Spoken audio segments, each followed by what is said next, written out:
Olá, começa agora o Inteiro Teor, o programa produzido pela Assessoria de Comunicação do TRF da Primeira Região.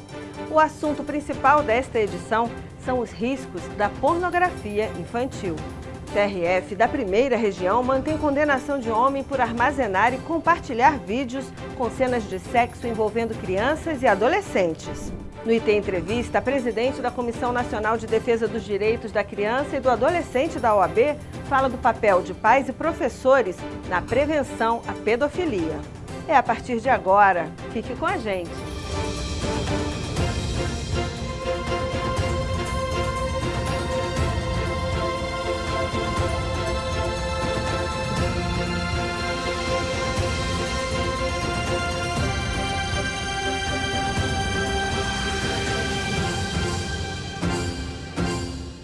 Para você que tem menos de 30 anos, é difícil imaginar como era a vida sem a internet. Afinal, a internet entrega em nossas mãos tudo o que precisamos saber, além de ser a ferramenta mais importante do mundo para entretenimento, consumo, trabalho, educação e informação. Por isso, é comum ouvir: "Eu não vivo sem internet". Mas, como em tudo na vida, não tem só lado bom em poder contar com a internet no nosso dia a dia. Por exemplo, todos os anos o Brasil registra mais de 100 mil casos de pornografia infanto-juvenil pela internet.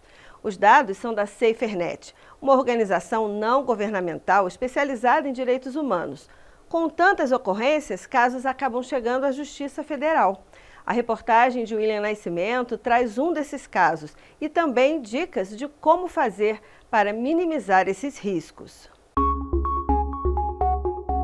O advento da internet e a facilidade em se adquirir um aparelho celular trouxeram vantagens para a vida social.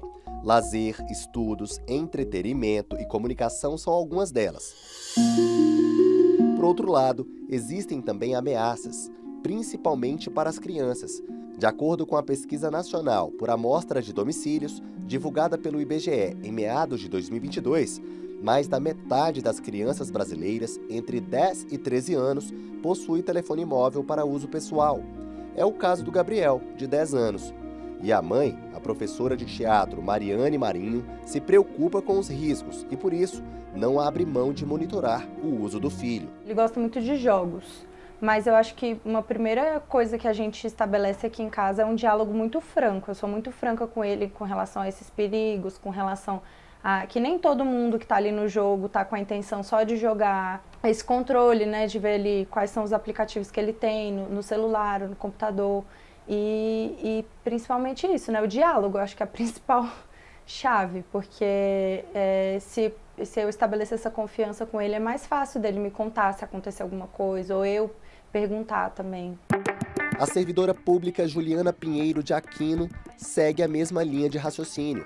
Atenta à tendência da geração atual pelo uso indiscriminado da rede de computadores, ela revela que o acesso de Cecília, que tem somente 7 anos, é limitado e justifica o cuidado com a filha. A internet está aí, a gente não tem como não viver mais com ela, né?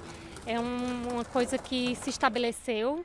E é importante, sem dúvida, né? Traz muitos benefícios para todos os âmbitos da nossa vida, mas sim, a gente precisa ter muito cuidado, porque tem pessoas que usam de muita má fé, pessoas que se beneficiam e se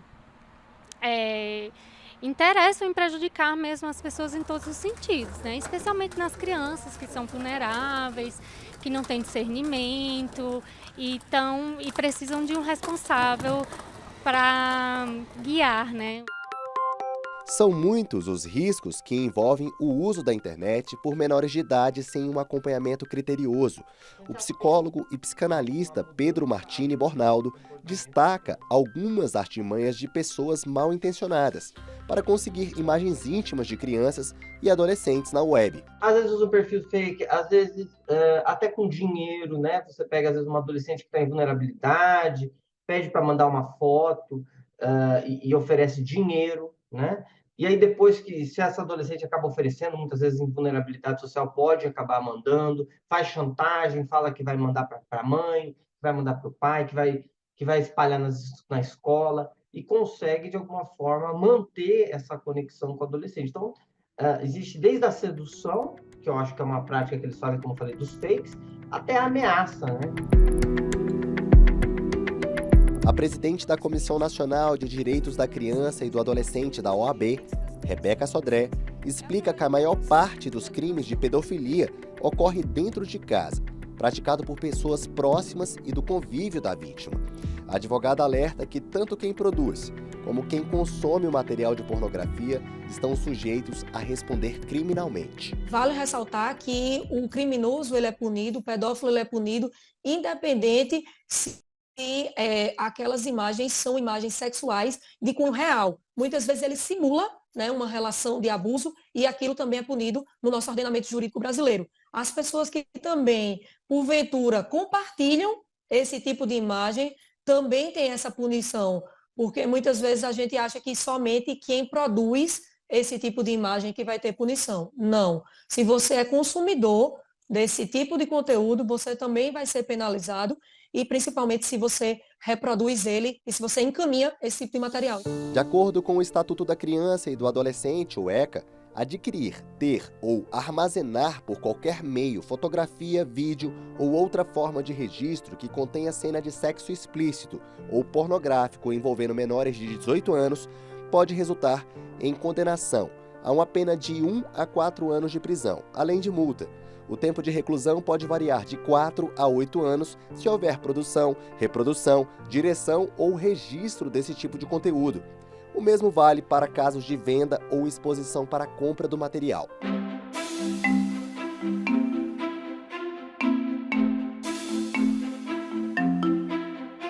Atualmente, tramitam na Câmara dos Deputados alguns projetos de lei que alteram o Código Penal e o ECA para endurecer a punição desses crimes. Um deles é o PL 1776 de 2015, que inclui o crime de pedofilia no rol de crimes hediondos. O outro é o PL 4788 de 2019, que eleva, por exemplo, a reclusão para 6 a 12 anos a quem produzir, reproduzir, fotografar ou filmar cena de sexo envolvendo criança ou adolescente. Em abril desse ano, o Tribunal Regional Federal da Primeira Região manteve a condenação de um homem que foi preso por armazenar e compartilhar mais de 50 vídeos que continham cenas de sexo com crianças e adolescentes. O acusado, que foi preso em flagrante no Amapá, apelava da decisão da Justiça em primeiro grau, que o condenou a 5 anos e 10 meses de prisão. De acordo com o psicólogo Pedro Bornoldo, o preparo e a educação das crianças desde a primeira infância constituem as principais armas contra a pedofilia. Essa questão do diálogo, né, da educação sexual, seja na escola, seja dentro de casa, os pais tentarem construir um ambiente em que se fale dessas questões, é o que mais pode evitar a atuação do abusador. Porque daí, quando o abusador vai abordar uma criança ou adolescente, essa criança já está preparada para poder saber como agir, quem que ela tem que falar, não é? O que pode, o que não pode, não cair em chantagem, saber que existe fake na internet, que muitas vezes são pessoas, né, se passando por outras, né? Poder limitar o acesso do perfil, né? Vale ressaltar que todas as suspeitas de crimes de pedofilia ou mesmo acesso involuntário a conteúdos pornográficos na internet envolvendo crianças e adolescentes devem ser denunciados pelo Disque 100 ou ainda as varas da infância e da juventude, as delegacias de proteção à criança e ao adolescente e aos ministérios públicos estaduais.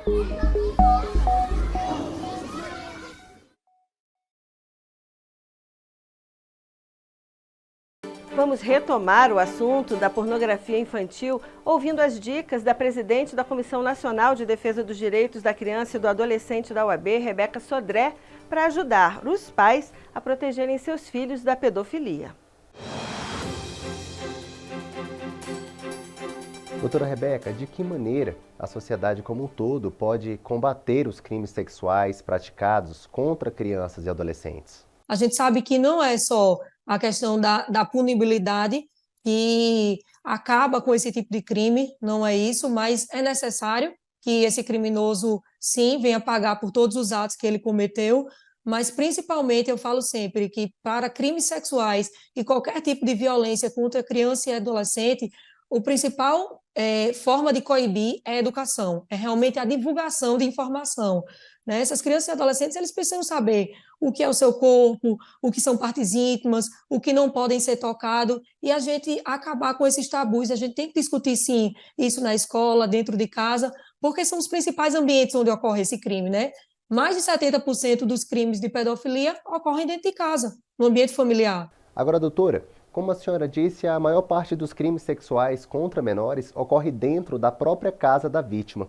Nesse caso, há de se falar em agravamento da pena para quem se vale da confiança dos menores? Quando a gente fala de crimes, né, pedofilia e crimes sexuais envolvendo crianças e adolescentes, existem as causas de aumento de penas, né? E entre elas são o fato do parentesco, né? Seja um parentesco por relação sanguínea ou relação emocional, né? Isso quer dizer que uma pessoa que adota um tutor, um curador, um técnico, né, quando a gente entra na área do esporte. Então, qualquer relação, onde seja relação de emprego, às vezes a criança, o adolescente, na realidade, né, está ali naquela relação de trabalho de 16 a 18 anos e é praticado algum tipo de crime nesse sentido, e seja ele pelo empregador, numa relação onde tem um superior hierárquico, existe também um aumento de pena porque utilizou dessa condição de ser uma pessoa que exercia uma certa autoridade, uma hierarquia sobre aquela criança e adolescente, né? Então, tudo isso é analisado quando se vai fazer a majoração da pena.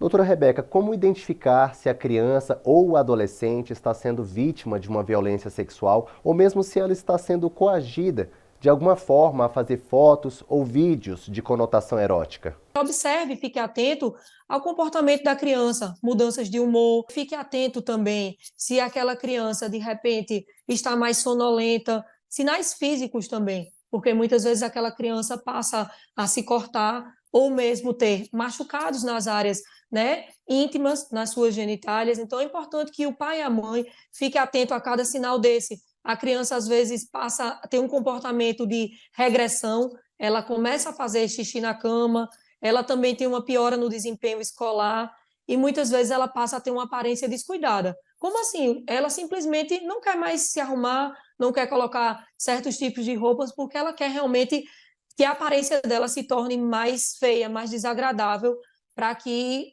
o agressor, né, não ache que aquela criança está se insinuando, porque muitas vezes ela é tida como culpada, né, porque ela está se insinuando, ela está com roupa curta, e nenhum tipo de comportamento da criança, é importante que se diga, pode ser criminalizado, nem dito como causa para que ela seja vítima de pedofilia. Como o próprio nome diz, ela é uma vítima. Pensando nesse sentido, doutora, ou seja, do receio, da pressão psicológica que muitas vezes a criança passa diante do aliciador, qual a providência deve ser tomada pela família ou conhecido da vítima? Ela precisa ser acolhida e protegida, ela tem que ser tratada como prioridade, isso é algo que nosso arcabouço jurídico, né, preceitua, determina, mas a gente vê que na prática ainda precisa ser mais abraçado, que essas crianças precisam ser ouvidas, porque muitas vezes elas chegam a contar e aí o responsável desacredita na criança, muitas vezes elas são silenciadas, né? Simplesmente elas chegam com essa informação e esse agressor e esse violador, esse pedófilo, ele muitas vezes é da família, então ele fala, olha, não fala para ninguém, senão vai acontecer algo pior com sua mãe, com você, com sua família. Então é importante que a gente diga para essa criança que ela vai ser assistida, que a gente fale para esse adolescente que ele vai ser protegido pelo Estado, ele vai ser protegido pelo judiciário, né, e que ela pode sim denunciar, deve usar os canais de denúncia. Doutora Rebeca Sodré, para a gente finalizar, qual o recado a senhora gostaria de deixar para quem nos assiste nesse momento? Então é importante que o pai, o responsável, os pais, os familiares, os avós, os tios, as pessoas que estão ali naquele ambiente, estejam atentos a que tipo de conteúdo essa criança está acessando. Porque o agressor, o violador, ele não vem com cara, né? A gente tem aí vários vídeos que mostram, e principalmente conversar com a criança, dialogar, do adolescente, falar sobre a Deep Web, né? Simplesmente a criança pode estar ali conversando com uma imagem que ele acredita ser um coleguinha, uma criança, um outro adolescente, está jogando ali online e simplesmente aquela imagem não é a imagem real. Por trás é um pedófilo, uma pessoa de mais idade, uma pessoa muitas vezes de outro sexo. Então, pedofilia não tem cara, não tem cor, não tem raça, e ela pode acontecer em qualquer ambiente. Então, é importante que você monitore, principalmente conversa. Eu acho que o diálogo é a chave de tudo. É um tripé, é a família, a sociedade e a escola. Esse aluno, essa criança, esse adolescente precisa encontrar esse apoio, ele precisa ser resguardado. Então, é esse alerta que a gente deixa, né? Fique atento, vigie, para que seu filho seja protegido. Nós conversamos com a presidente da Comissão Nacional dos Direitos da Criança e do Adolescente, da OAB, Rebeca Sodré. Doutora Rebeca, muito obrigado por sua participação no IT. Tá certo, eu que agradeço. Essa edição termina agora, mas você pode continuar acompanhando as novidades do TRF1 no site do Tribunal e também nas redes sociais, como o YouTube, o Facebook e o Instagram. E semana que vem eu volto com mais uma edição do Inteiro Teor. Até a próxima. Tchau!